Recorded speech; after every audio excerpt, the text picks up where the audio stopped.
चलो साथियों, आप वो टीचिंग मास्टर के साथ, और वही हमारी सरकारी बुक है एनसीईआरटी की, और इसमें 4.1 एक्सरसाइज चल रही है। देखिए, आपने अभी तक जितने वीडियो देखे होंगे उनमें आपको बहुत कुछ सीखने को मिल रहा होगा। अगर पेशेंस के साथ बने रहेंगे तो आपको सब कुछ सीखने को मिलेगा, और 95+ मार्क्स की गारंटी है आपके साथ में। लेकिन आप उसे रिवाइज करते रहेंगे तब। ठीक है, तो शुरू करते हैं एक्सरसाइज 4.1 का। लास्ट क्वेश्चन रह गया 4.1। ठीक है, तो लास्ट क्वेश्चन देखिए, निशिन प्रश्न नंबर 2 का, और ये 4th पार्ट है। क्लियर, इसे हल करते हैं। चलो इसमें दे रहा है एक रेलगाड़ी 480 किलोमीटर की दूरी समान चाल से तय करती है। यानी एक समान चाल से चल रही है और 480 किलोमीटर की दूरी को कवर कर लेती है। यदि इसकी चाल 8 किलोमीटर कम होती, यदि इसकी चाल 8 किलोमीटर कम होती तो वह उसी दूरी को तय करने में 3 घंटे अधिक लेती। चलो थोड़ा सा नहीं, हम इसे प्रैक्टिकल कर लेते हैं, उसके बाद सवाल को करना शुरू करेंगे। जैसे कि कोई गाड़ी है, समान चाल से चल रही है, मान के चलो कि x किलोमीटर प्रति घंटा से चल रही है, x किलोमीटर प्रति घंटा से चल रही है, तो वो जो है कि मतलब एक नियत समय में 480 किलोमीटर की दूरी को कवर कर लेती है। और अगर यदि इसकी चाल 8 किलोमीटर कम होती, यानी x - 8, यानी जो चल रही बात 8 किलोमीटर कम कर दिया, तो फिर क्या करेगी वो 8 घंटे, तो वह उसी दूरी को तय करने में 3 घंटे अधिक लेगी, 3 घंटे ज्यादा लेगी। तो ज्यादा ये भी चलेगी कि x - 8 - x बराबर 3 घंटा। अभी सवाल में बन जाना, बात ये समझो कि x - 8 में जो समय लग रहा है, मान चलो कि उसे लग रहा है 7 घंटा समय लग रहा है, और x किलोमीटर से चल रही है तो जल्दी पहुंच रही है, मान चलो उसे 4 घंटे लग रहे हैं, तो 7 में 4 गए तो कितने बचेंगे? यानी उसकी स्पीड जब कम कर देंगे तो उसी में से तो ज्यादा स्पीड को घटाएंगे। यहाँ स्पीड को घटाने का पर्पज नहीं है, यहाँ पर्पज है समय को। जिस समय ज्यादा लग रही है बात पहले लिखेंगे, और जो समय कम लग रही है बात पीछे लिखेंगे, तभी तो 3 घंटे निकल के आएंगे। इतनी बात समझ आई कि नहीं आ गई? अब इसमें और भी बहुत कुछ चलने वाला, पर ये समझ लो कि जो जैसे कि मैं अभी मोटरसाइकिल 50 की स्पीड पे जाऊं तो बदायूं पहुंचने में समझ लीजिए आपको 2 घंटे मान के चलो लगभग। ठीक है, अब बीच में वो भी होगा, मतलब बाजार वगैरह भी पड़ेगा। और अगर उसी को मैं 80 पे कर दूं तो 1 घंटे का 1 सवा घंटा लगेगा मुश्किल से। ठीक है, तो क्या हुआ कि मतलब स्पीड में जब जाएंगे तो समय कम, और स्लो जाएंगे तो समय ज्यादा। तो स्लो जा रहे हैं तो समय ज्यादा, और स्पीड में जा रहे हैं तो समय कम। अगर ज्यादा समय से कम समय अगर घटा दें तो 3 घंटे का अंतर आ रहा है। इतनी बात समझ में आई कि नहीं आई? ये बात समझ आई? यानी ज्यादा समय, ज्यादा स्पीड कम में से ज्यादा स्पीड को घटाना पड़ेगा, तो समय का डिफरेंस निकल के आएगा। ठीक, अब सवाल शुरू करते हैं। चलो देखिए, इसमें पूछ रहा हमें रेलगाड़ी की चाल ज्ञात करनी है। माना रेलगाड़ी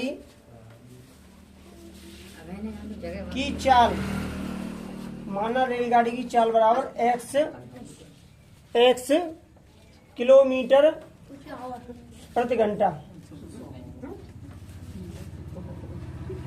x किलोमीटर प्रति घंटा, और दूरी कितनी है? 480 किलोमीटर, 480 किलोमीटर। तो जो कम समय और ज्यादा समय का डिफरेंस पूछा गया है, तो उसमें क्या करें, उसमें जो है कि समय ले लें। तो समय बराबर क्या होता है? दूरी बटे 4, दूरी बट्टे 4। ठीक है, तो दूरी कितनी है? 480 बट्टे 4 कितनी है? x। ठीक है, लेकिन जब चाल कम कर दी जाती है, लेकिन जब चाल समझ लो इसे सवाल को, कहीं से भी देख लो, ये भी मिलेगा आपको। ठीक है, लेकिन जब चाल यानी स्पीड, लेकिन जब गाड़ी की चाल, गाड़ी की लिखो या रेलगाड़ी, गाड़ी की चाल, जब गाड़ी की चाल कम हो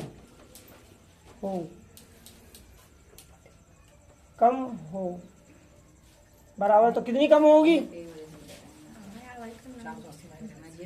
या फिर इसे, लेकिन जब 8 किलोमीटर प्रति घंटा चाल कम कर दी जाए, लेकिन जब 8 किलोमीटर प्रति घंटा लिसन चाल कम कर दी जाए, कम कर दी जाए, बराबर क्या हो जाएगा x माइनस 8 किलोमीटर प्रति घंटा, यानी उसकी चाल कम कर दिया। कहाँ से लिखा हमने, यहाँ बुक में दे रहा है, यदि इसकी चाल 8 किलोमीटर प्रति घंटा कम होती, इसकी चाल कम होती, तो कम होती मतलब कम कर दिया या कम होती है, ऐसे करके बराबर हो जाएगा।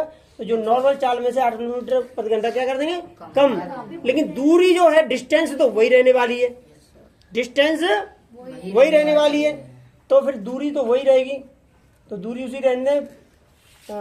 तो इसीलिए समय बराबर क्या हो जाएगा, समय बराबर दूरी, तो दूरी कितनी है 480 और चाल कितनी होगी अब उसकी x माइनस 8, ठीक है। Yes sir. अब प्रश्नानुसार, प्रश्नानुसार क्या है, प्रश्न के अनुसार, प्रश्न के अनुसार, प्रश्न के अनुसार है आपका प्रश्नानुसार। देखो इसे प्रिंट नहीं हो पा रहा, आवाज से साउंड से समझ सकते हो। प्रश्नानुसार क्या है कि कम चाल में से ज्यादा चाल कर रहे घटाएंगे, यानी 8 किलोमीटर प्रति घंटा अगर कम होती तो उसी दूरी को तय करने में 3 घंटे अधिक लगते। इसका मतलब है कि 480 माइनस x माइनस 8 और minus x 480 upon x equal to 3 घंटा। यहाँ तक क्लियर हो गया। यानी कम चाल में से ज्यादा चाल घटा दो, यानी ज्यादा समय में से, तो कम चाल होगी तो समय ज्यादा लगेगा और चाल ज्यादा होगी तो समय कम लगेगा, तो ज्यादा समय में से कम समय घटाने पर 3 घंटे का अंतर आता है। Yes sir. क्लियर है। अब इसका एलसीएम ले लीजिए, x और ब्रैकेट में x माइनस 8, इसका इसमें मल्टीप्लाई करेंगे तो 480x माइनस 480 और ब्रैकेट में x माइनस 8 और इक्वल टू कितना हो जाएगा 3/1 मान लीजिए। क्लियर है यहाँ तक, यहाँ तक क्लियर हुआ कि नहीं हुआ। चलो अब इसे देखिए, तो 480 x माइनस, अब 480 का x से मल्टीप्लाई करेंगे, 480 का x से मल्टीप्लाई, चलो करिए। तो 480 x, अब 480 को या x से मल्टीप्लाई करेंगे।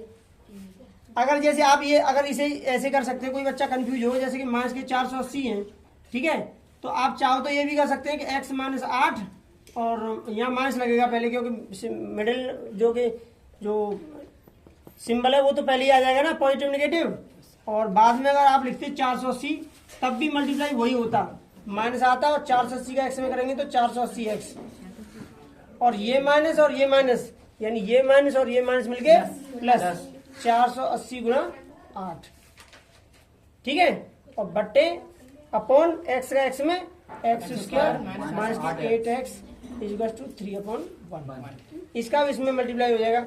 अब देखो 4 से 80x प्लस के और 4 से 80x माइनस के, प्लस में से माइनस के जाएंगे तो क्या बचेगा 0, मतलब कट गया एक तरीके से, मानिए मतलब 0 बचा।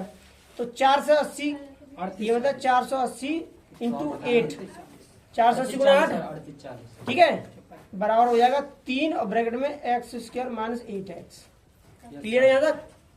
चाहो तो इसे एक दूसरे पक्षांतर कर लीजिए कि 3 ब्रैकेट में x square minus 8x is to 480 गुणा 8, 480 मल्टीप्लाई 8, तो x square minus 8x is to 480 multiply 8 अपॉन ये 3 का मल्टीप्लाई तो किसमें आएगा डिवाइड में, जो काट लीजिए 3 × 3 और 3 × 6 = 18, 3 × 3 3 × 18 है 0, तो x square minus 8x is to, और 16 × 5 = 80, 16 × 16 7 16 16 8 से 28, 128 और 0 ही आ रहा है, तो x स्क्वायर माइनस 8x और माइनस के 1280 इज टू 0, यही आपका समीकरण बन गया।